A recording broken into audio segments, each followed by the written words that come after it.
जय श्री हरि। सभी का हृदय से स्वागत है।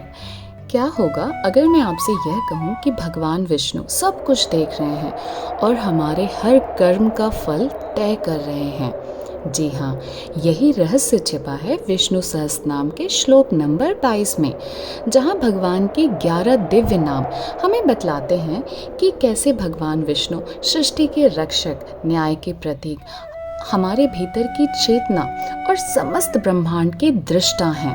तो बने रहिए अंत तक, क्योंकि सबसे पहले हम शुद्ध उच्चारण के साथ श्लोक का पाठ करेंगे, फिर उन नामों का अर्थ समझेंगे, साथ ही उन नामों में छिपे गहरे भाव को समझने की कोशिश करेंगे। ऐसे भाव जो न केवल ज्ञान देंगे बल्कि जीवन का दृष्टिकोण बदल देंगे। तो चलिए शुरू करते हैं श्लोक पाठ के साथ।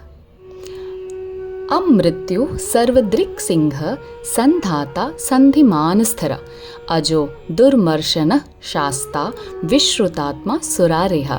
तो चलिए अब इन नामों के अर्थ और उनमें छिपे गहरे भाव को समझने की कोशिश करते हैं।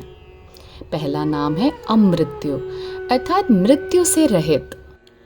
यह नाम हमें याद दिलाता है कि परमात्मा उस चैतन्य शक्ति का प्रतीक है जो हर परिवर्तन से परे है। अगला नाम है सर्वदृक्, अर्थात सब कुछ देखने वाले, उनसे कुछ भी नहीं छिपा।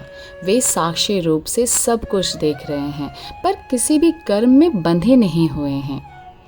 अगला नाम है सिंह, अर्थात दुष्टों का विनाश करने वाले। भगवान विष्णु अधर्म के विनाशक हैं, फिर चाहे वो हिरण्यकशिपु हो या रावण। अधर्मियों के विनाश के लिए वे अनेक रूप धारण करते हैं। अगला नाम है संधाता, जिसका अर्थ है पुरुषों को उनके कर्मों के फलों से संयुक्त करने वाले। यह नाम कर्म के सिद्धांत की याद दिलाता है कि भगवान विष्णु स्वयं न्यायाधीश हैं जो कर्मानुसार फल प्रदान करते हैं। इसीलिए कहा गया है कि अगर आपके कर्म अच्छे हों तो देर सवेर अच्छे फल ज़रूर मिलेंगे, क्योंकि भगवान के घर देर है अंधेर नहीं। अगला नाम है संधिमान, अर्थात संपूर्ण यज्ञ और तपों को भोगने वाले। सृष्टि के प्रत्येक शुभ कार्य अंततः भगवान विष्णु में ही समर्पित होते हैं।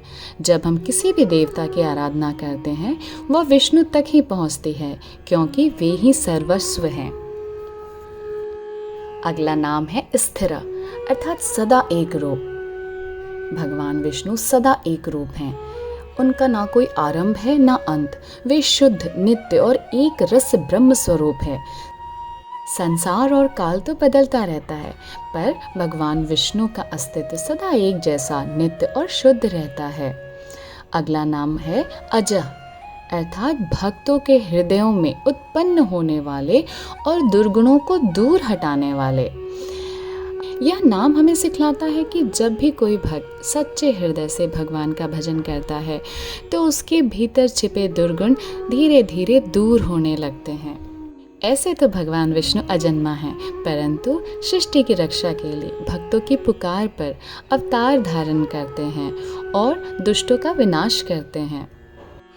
अब हम पहुंच चुके हैं अपने अगले नाम पर, जो है दुर्मर्शना, अर्थात किसी से भी सहन नहीं किए जा सकने वाले, यानी कि जिनकी शक्ति का कोई सामना नहीं कर सकता।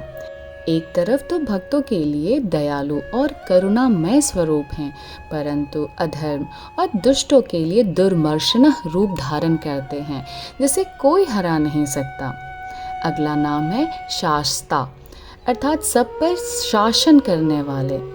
भगवान विष्णु केवल प्रेम नहीं, अनुशासन के भी प्रतीक हैं। वे धर्म के नियमों के नियंता हैं।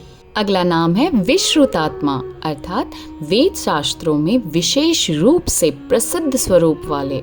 इस नाम से हम यह समझ सकते हैं कि वेद, उपनिषद और पुराण सभी भगवान विष्णु की महिमा का गान करते हैं। अब हम आ पहुंचे हैं इस श्लोक के आखिरी नाम पर, जो है सुरारिहा, देवताओं के शत्रुओं का विनाश करने वाले। यह नाम केवल असुरों को मारने की बात नहीं करता, बल्कि हमारे भीतर के असुर भावों जैसे कि क्रोध, ईर्ष्या, अहंकार, मोह, इन सब का नाश करने की चेतना का प्रतीक है। इस श्लोक के संदेश बहुत ही गहरे हैं। अमृत्यु नाम कहता है कि आत्मा अमर है। सर्वदिक नाम बतलाता है कि ईश्वर सबके साक्षी हैं। सिंह नाम कहता है कि अन्याय के खिलाफ उठना चाहिए। शास्ता नाम सिखलाता है कि अनुशासन ही धर्म है। सुरारिहा नाम बतलाता है कि अपने भीतर के असुरों को जीतना है। जब हम इन नामों का जप करते हैं तो हम धीरे धीरे उसी चेतना के करीब पहुंचते हैं जो भगवान विष्णु का स्वरूप है, शांत, निडर, सर्वज्ञ और करुणामय। जो विष्णु के नामों का चिंतन करता है वह धीरे धीरे स्वयं विष्णु के गुणों से भर जाता है। अगर इस वीडियो से आपको कुछ नया जानने को मिला हो तो वीडियो को ज़रूर लाइक करें, अधिक से अधिक शेयर करें और चैनल को सब्सक्राइब करें।